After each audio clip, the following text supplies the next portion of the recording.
네, 전국 이슈 자세히 짚어보겠습니다. 강성필 더불어민주당 부대변인, 박민영 국민의힘 대변인과 함께하겠습니다. 어서 오십시오. 자, 특검 이야기 먼저 짚어보겠습니다. 김건희 여사 소환 하루 만에 구속영장이 청구가 됐습니다. 더 이상의 소환 조사는 의미가 없다라고 판단한 것 같은데 어떤 이유에서였을까요? 일단 첫 번째로 이제 김건희 여사와 관련해가지고 16가지 혐의가 있잖아요. 근데 네. 그 중에서도 뭐 공천 개입이라든지 아니면은 뭐 여러 가지 어떤 혐의에 대해서 소명된 것이 있거든요. 근데 거기에 대해서도 김건희 여사가 모른다, 기억 안 난다, 쉽게 말해서 부인을 하고 있기 때문에 네. 더 이상의 어떤 조사가 의미가 있나 싶었고, 또 이제 피의자가 구속이 되면 또 심경의 변화가 올 수가 있습니다. 일단 변호인과의 어떤 조력적인 문제도 아무래도 조금 힘들 것이고, 네. 변호인 조력보다 더 중요한 게 어떤 주변에 또 상의를 하고 있는 주변인들이 있을 거 아니겠어요? 근데 이런 분들과의 차단이 되면서 심경의 변화가 있으면 또 혹시 모를 어떤 진술의 진도가 또 나아갈 수 있는 것, 여러 가지 가능성을 두고 구속영장을 신청한 것 같다, 이렇게 보여집니다. 네, 전현직을 통틀어서 영부인에 대한 구속 지도는 처음이고요. 만약에 구속이 된다면은 전직 대통령 부부가 동시에 구속되는 첫 사례가 되기도 하는데 국민의힘에서는 어떻게 보고 계시나요? 일단은 김건희 여사 같은 경우에는 어제 특검에서 뭐 상당히 진술을 그래도 협조적으로 한 것으로 생각이 됩니다. 네. 뭐 여러 가지에 대해서 부인을 하기는 했습니다만은 뭐 진술 거부권을 행사하지도 않았고요. 그런 측면에서 특검에서 구속 수사를 청구를 했다라고 하는 것은 결과적으로 구속을 통해서 실적을 내겠다라고 하는 취지가 더 강하다라고 보지, 뭔가 수사에 더 진척을 하기 위한 목적이라고 저는 생각하지는 않습니다. 네. 그런 측면에서 두 부부를 모두 구속시키고 최대한 특검이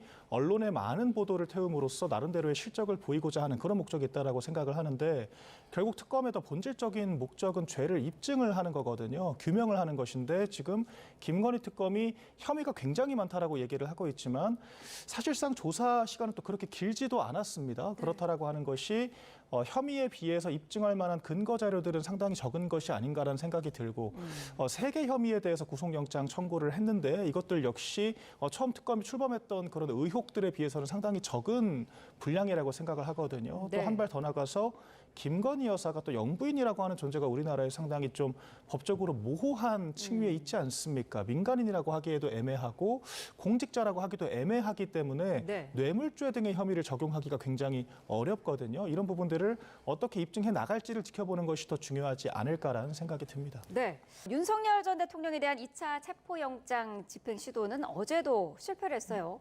물리적인 충돌이 상당히 있었던 것 같더라고요. 근데 이제 물리적인 충돌은 좀 있었던 것 같습니다. 근데 이제 제가 개인적으로 네. 그 윤석열 전 대통령 변호인 측의 주장이 저는 다소 좀 의아한 게 좀 한 2가지 정도는 있더라고요. 첫 번째로는 본인이 거기에 입회를 안 했을 거 아닙니까? 교정시설 안에 들어갈 수가 없으니까. 변호사들이요? 맞습니다. 네네. 그런데 마치 옆에서 본 것처럼 얘기를 하더라고요. 그런데 제가 상식적으로 좀 이해가 안 가는 게, 윤석열 전 대통령이 독방에 있는 거 아니겠습니까? 네. 그럼 제가 듣기로는 보통 독방의 크기가 뭐 우리 보통 주차장 한 칸 혹은 2칸이 채 안 되는 그런 공간인데, 거기에 건장한 성인 남성 10명이 들어가가지고 이 윤석열 전 대통령 한 명과 이렇게 싸울 수가 있다는 것이 저는 좀 물리적 공간적으로 조금 맞지가 않는다라고 생각을 하고, 또 윤석열 전 대통령이 몸이 안 좋으셔가지고 체온 조절하기 위해서 이 과거에도 그 속옷바람으로 누워 계셨잖아요. 그런데 그렇게 거세게 저항할 수 있을 정도의 건강 상태가 되는가? 이것도 좀 앞뒤가 맞지 않는 것 같다.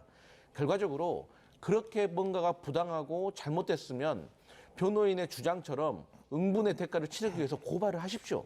고발을 하게 되면 그 어떤 조치를 하는 과정 속에서 이게 다 차량이 되어 있을 거거든요. 네. 근데 이것을 재판 과정에서 공개할 수밖에 없을 거예요.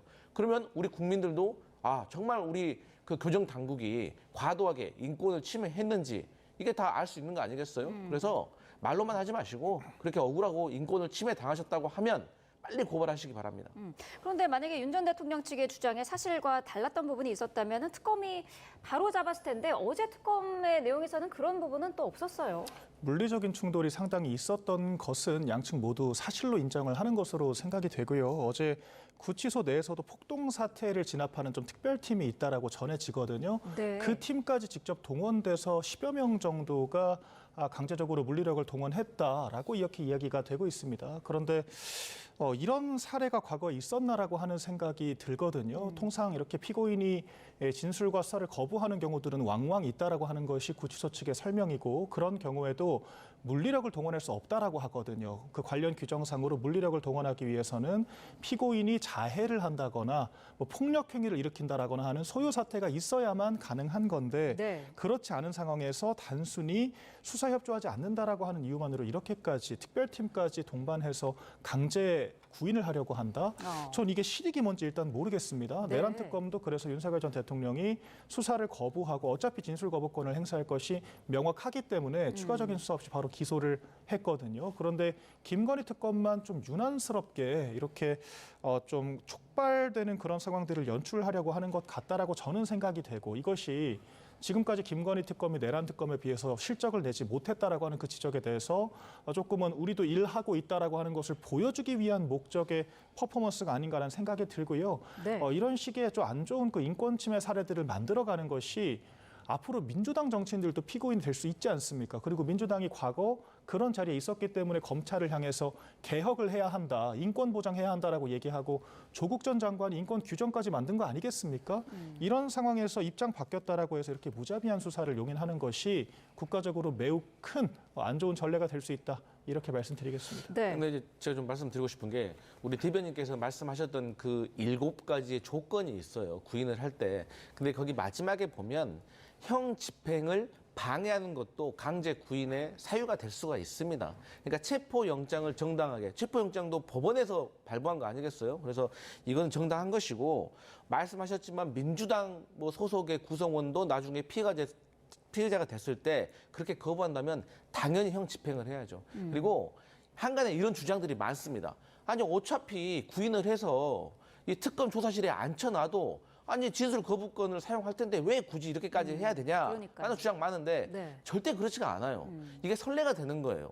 예를 들어서 제가 교정직에 오래 근무하신 분 얘기를 들어보니까 이런 분들이 없지가 않고 있대요. 근데 공통점이 뭐냐면 잃을 게 없는 사람들이 이런 행동을 한답니다. 잃을 게 많은 사람들은 재판 과정에서 양형에서 불리하게 받을 수가 있기 때문에 다 협조하는데, 잃을 게 없는 사람들은 이런 경우가 있는데 윤석열 전 대통령이 이런 사례를 보여주시면 더 심각해질 것이고, 또 이 법 앞에 모두가 공평하고 평등해야 돼요. 그래서 저는 윤석열 전 대통령이 묵비권을 행사하든 안 하든 그걸 떠나서 법 집행을 반드시 해야 된다. 법원도 여기에 대한 필요성을 느꼈기 때문에 굳이 체포영장을 발부했을 것이다, 이렇게 봅니다. 네. 영장 집행 시한은 어제로 이제 끝이 났는데요. 대면 조사 없이 곧바로 재판에 넘길 수도 있을 것 같아요. 네, 맞습니다. 추가적으로 영장 청구를 할 수도 있겠다라는 생각이 들지만 전혀 지금 실익이 없거든요. 네. 그리고 지금 언론과 법조인들 사이에서도 이렇게까지 강제 구인을 하는 것은 적절하지 않다라고 하는 비판들이 일고 있습니다. 그 특검도 더 이상 무리수를 둘 필요가 없다라고 생각을 하고요. 뭐 아까 이런 전례를 만드는 것이 적절하지 않기 때문에 강제 구인까지 필요하다라고 이야기를 하셨지만, 구치소 내에 있는 사람들은 아직 피고인이죠. 그러니까 무죄 추정에 따라서 형이 확정되지 않은 사람들입니다. 최대한 인권을 보장받아야 하는 위치에 있는 것인데 이렇게까지 강제력을 동원한다라고 하는 것 적절치 않다라고 저는 생각을 하고, 네. 과거 최순실 씨가 또 강제로 끌려가는 그런 장면들도 지금 도마에 오르고 있잖아요.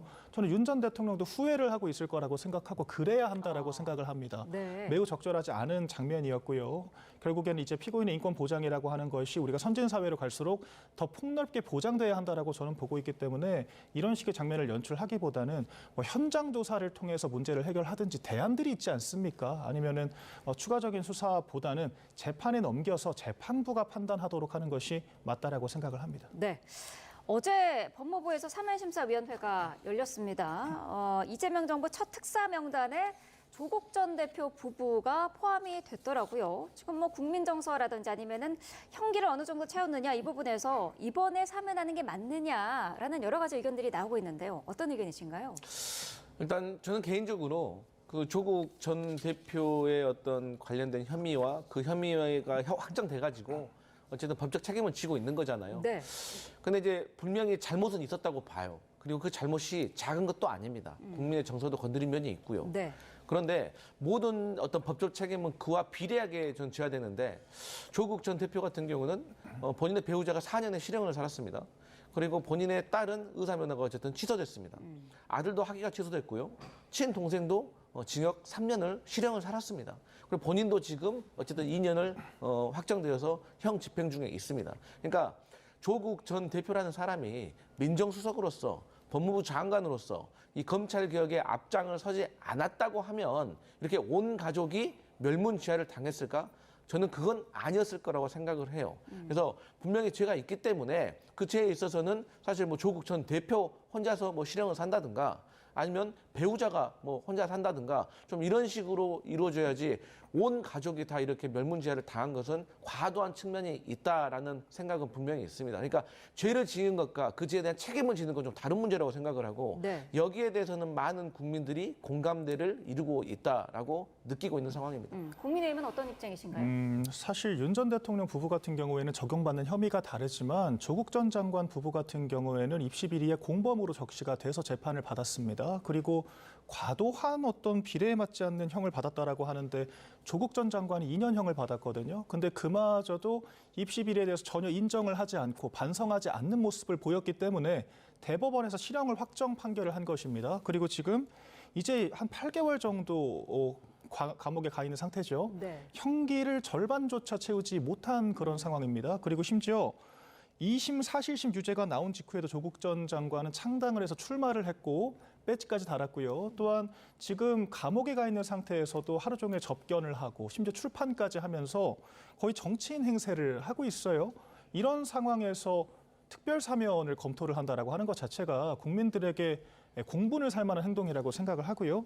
일반적인 혐의가 아니라 입시 비리입니다. 그러니까 특별 일반적인 국민들께서는 상상하지도 못할 그러니까 표창장까지 위조를 해서 딸을 의대에 보냈다라고 하는 것이고 그로 인해 누군가의 기회를 박탈한 것이잖아요. 더군다나 아들에 대해서는 대리 시험까지 쳤다라고 해서 그 메신저까지 공개가 됐습니다. 네. 이런 상황에서 정치적인 이유로 과도한 탄압을 받았다라고 주장을 하면서 형기 반도 안 채우고 사면을 한다라고 하면은 과연 이것을 국민들께서 납득을 하실까라고 생각을 하고 취임하자마자 어떤 전국의 그런 주도권과 권한을 이렇게 정치적으로 낭비하는 것에 대해서 안타깝게 생각을 합니다. 네. 참고로 한마디만 들으면 네. 그러니까 맞습니다. 이 조국 전 장관이 제가 말씀드렸듯이 잘못한 게 없다는 게 아니에요. 그런데 이제 과도하다고 느끼는 게 좀 객관적인 지표로 말씀을 드리면 말씀하셨지만 조국 전 대표가 창당을 했잖아요. 그래서 국회의원이 됐어요. 근데 이 정당, 조국 혁신당이라는 정당이 원내 3당이 됐어요. 12석을 얻었어요. 그러니까 여기에 대해서 제가 주장한 것처럼 그 주장에 공감하는 국민들이 이렇게 12석의 정당을 만들어준 것도 사실 적지 않은 민심이다. 이런 말씀을 추가로 근데 드립니다. 저는 저 주장은 자가당착이 될 수 있다라고 생각을 하는 게 국민의힘이 비상계엄 사태 때 탄핵에 반대하면서 지지율이 민주당을 역전하는 상황들까지 있었거든요. 그때 민주당이 뭐라고 했습니까? 지표에 매달리지 마라. 극우화되고 있다라고 지적을 하고 있지 않습니까? 조국 전 장관 같은 경우에도 서초동까지 모인 그런 강성 지지층들을 기반으로 지금 창당을 한 것이고 그분들의 일부 지지가 있다라고 해서 잘못이 없어지는 것도 아니거든요. 또한 지금 중도 민심이 극도로 악화되고 있다라고 하는 것도 생각을 해야 됩니다. 당시 문재인 전 대통령의 지지율이 정권 최초로 20%대까지 떨어졌던 것도 조국 사태 때문이었어요. 이런 것들을 종합적으로 생각해야 한다라고 봅니다. 네. 조 전 대표가 만약에 사면과 복권이 동시에 이루어지면 민주당의 입장이 약간은 복잡할 수도 있을 것 같은데 민주당과 조국혁신당의 연대가 앞으로 좀 더 강화될 것이다. 그래서 좀 더 굳건해질 것이다라는 입장 그런 생각도 있고 또 일부에서는 민주당에 대한 어떤 그 포커싱이랄까요? 그런 부분이 좀 조국혁신당으로 옮겨가지 않을까라는 우려의 목소리도 있는 것 같더라고요. 맞습니다. 정확히 말씀을 해주셨는데 사실에서 조국 전 대표의 사면 복권과 관련해 가지고 당내에서도 사실 다양한 의견들이 있었어요. 네. 과연 조국 전 대표가 또 우리가 정치 결사체이기 때문에 사실 우리가 정치적으로 득실도 계산을 안 할 수가 없는 거잖아요. 네. 그런데 이제 결론은 이겁니다. 이 정치라는 것이 계산한 대로 흘러가지가 않더라고요. 그래서 이렇게 뭔가가 좀 혼란스러울 때는 원칙대로 가는 것이 맞다. 그럼 그 원칙은 무엇인가? 우리가 앞서서 우리 박 대변인과 우리가 얘기했듯이 아니 조국 전 대표가 과도하게 지금 법적 책임을 지고 있는가? 그렇지 않은가에 대해서 민주당과 많은 야권 당시 야권의 지지자 그리고 지금 현재 민주당과 조국 혁신당의 지지자들은 이 정도면 됐다라는 생각인 것이고 조국혁신당과 민주당은 선의의 어떤 경쟁의 관계에 있는 것이지 우리가 뭐 한통속이 돼서는 안 된다는 거예요. 그래서 이제 우리가 선거에서 우리가 사실 호남을 지역 기반으로 한 지역 정당이지 않습니까? 그렇기 때문에 그러면 호남에서는 우리가 또 선의의 경쟁을 하고 또 대선이라든지 또 어떤 전국적인 선거에서는 또 필요에 따라서 우리가 연합을 할 수도 있는 것이지 꼭 조국 전 대표가 나와서 우리가 지방선거 때 불리할 수도 있다, 뭐 대선에서 다음 대선에서 위협이 될 수 있다 이런 정치적인 계산은 사실 누구도 모르는 거기 때문에 이럴 때는 정도에 따라서 원칙에 따라서 가는 게 맞다 이렇게 생각합니다. 네, 자 이춘석 의원의 주식 차명 계좌 의혹에 대해서도 좀 짚어보겠습니다. 앞서서 저희가 현장 화면에 직접 들어봤습니다만은 송원석 원내대표도 다시 한번 특검 수사가 필요하다라는 입장을 밝혔어요.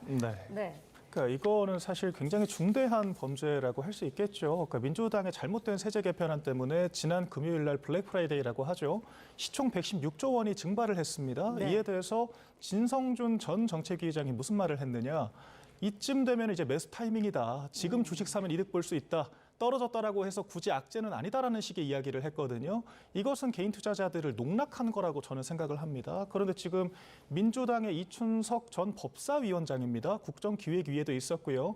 정책을 만드는 사람이라는 거예요.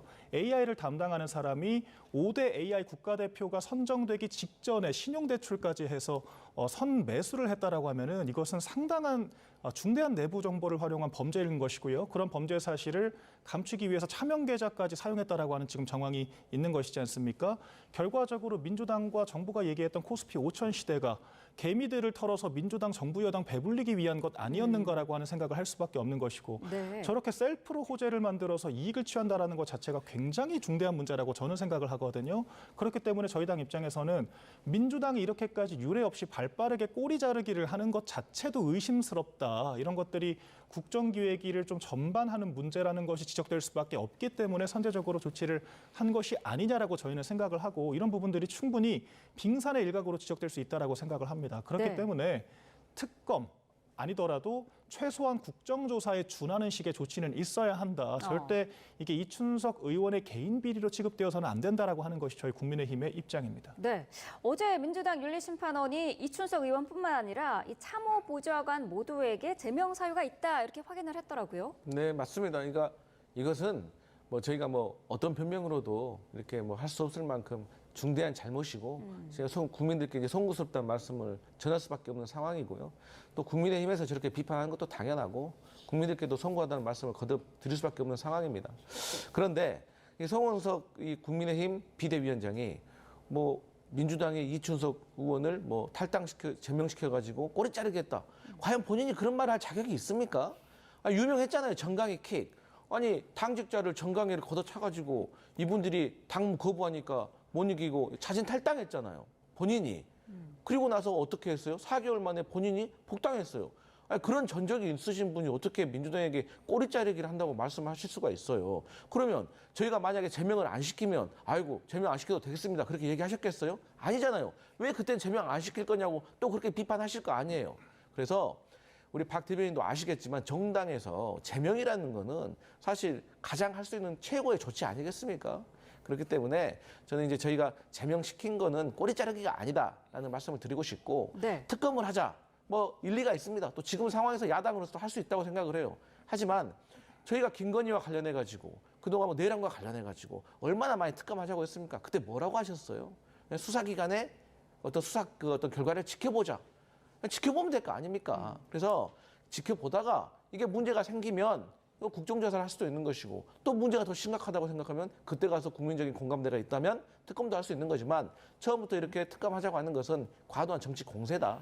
하지만 저희 민주당이 거듭 송구스럽다 이런 말씀 드립니다. 제가 네. 좀 짧게만 반론을 드리자면 이게 개인 비리 차원이라고 하면은 뭐 제명이 적절하다라고 할 수 있겠죠. 그런데 지금 집권 여당이 정부 정책을 만드는 사람들이 셀프 호재를 만들어서 이득을 취하려고 했다라고 하는 것은 국기문란에 해당하기 때문에 이런 부분들은 조금 더 전향적인 검토가 필요하다 이런 입장을 밝히는 것입니다. 네, 알겠습니다. 자, 오늘 두 분 말씀을 여기까지 듣도록 하겠습니다. 강성필 더불어민주당 부대변인, 박민영 국민의힘 대변인과 함께했습니다. 고맙습니다.